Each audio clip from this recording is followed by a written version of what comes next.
Like historical fiction? You'll love this one. This is the first Joseph O'Connor book that I have read. I remember when The Star of the Sea came out a few years ago, I was put off by the many pages and the bleak subject of the novel. However, I loved the blurb for this one, My Father's House. The combination of the setting of Rome with the Vatican during wartime sold me on it, and I was not disappointed. It was only when I was well into the story that I realised it is actually based on a true story, something that also appeals to me. So much so that when I finished it, I requested a factual book based on the story of the main character, Monsignor Hugh O'Flaherty, called The Vatican Pimpernel by Brian Fleming. My Father's House tells a story from the different perspective of the main players.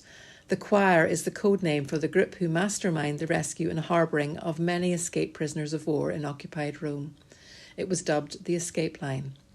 Evading the German forces, headed up by SS officer Paul Hoffmann, was a daily occurrence, and a big operation was planned to move the ever-growing number of escaped POWs, codename books, from their hideouts, referred to as shelves, to locations outside Rome itself.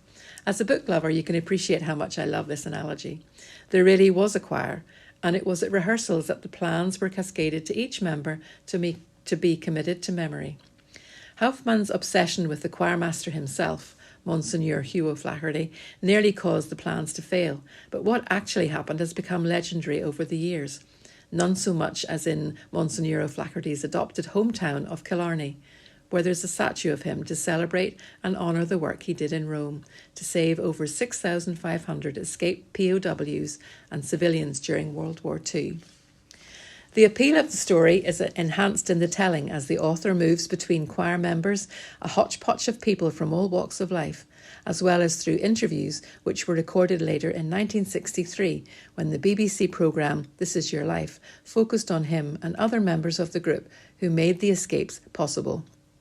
The aura of fear, bravery and sacrifice permeates the narrative of the book as we followed the choir members through hidden tunnels, skylights, church naves and open paths, constantly evading capture and avoiding patrols.